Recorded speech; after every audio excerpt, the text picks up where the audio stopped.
Do what thou wilt shall be the whole of the law. I'm in the process of working the Hebrew into this Solomonic circle. I'm going around in order. You can see the darker ones I've done. I am now on Daleth. And while I paint this, I've been listening to another fella on YouTube. His name escapes me at the moment, who has been reading Aleister Crowley's book 4, or Magic, Liber ABA. And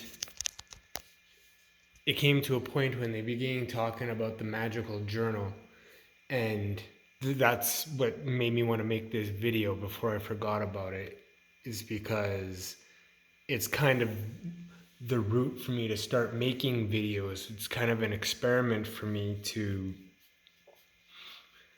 start building a magical journal, because I, completely honest, hate keeping any type of journal. I like writing, I enjoy writing, but I just deplore like daily forced writing, like something about it, especially by hand, even though my writing by hand is pretty good. It's illegible. I think maybe it takes me too long. I don't know. But I thought I would experiment with keeping a vlog instead, and just kind of doing little monologues, like I'm just doing like this right now, to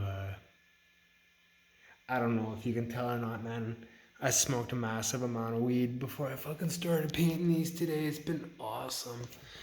A little bit of Hadith invocation, if you will.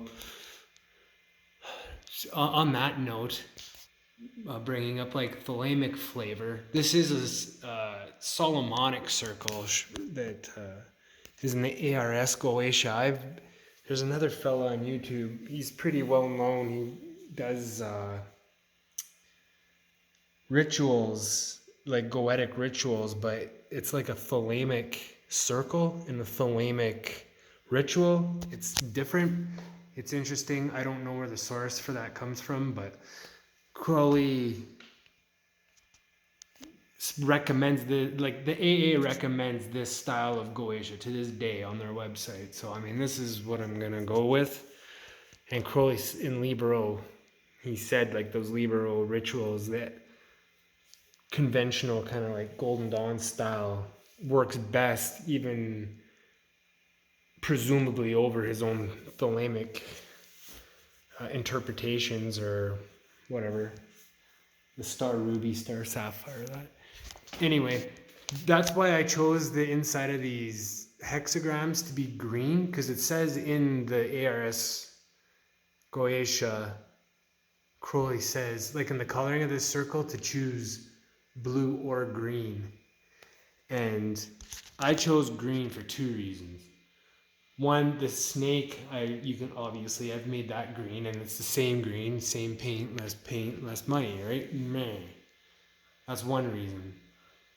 And even though it doesn't say to paint the snake any specific color, I've seen a lot of different people on the internet make this a bunch of different ways. I've seen them leave it with no color and just like not paint it at all, because it doesn't really, it kind of leaves that open-ended in the book. It doesn't say any color for the snake at all.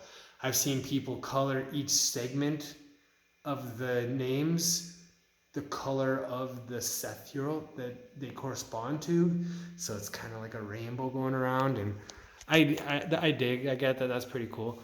But I chose the snake to be green, to just give it, and the hexagons to be the same green, to give it that emerald green thalamic flavor.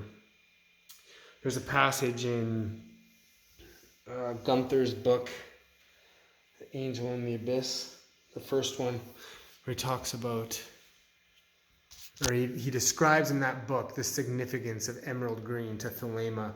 I won't chew on my tongue trying to remember that in this video. Maybe I'll make another video where I actually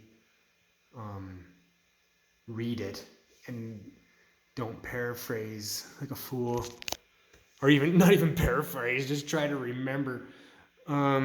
That's another thing I'd like to do with this video is read some of those Crowley books and like make like audiobook versions, or just not even audiobook versions, just someone on YouTube reading version. And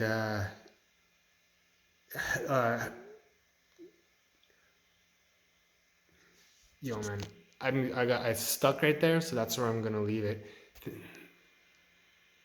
Love is the law. Love on your will.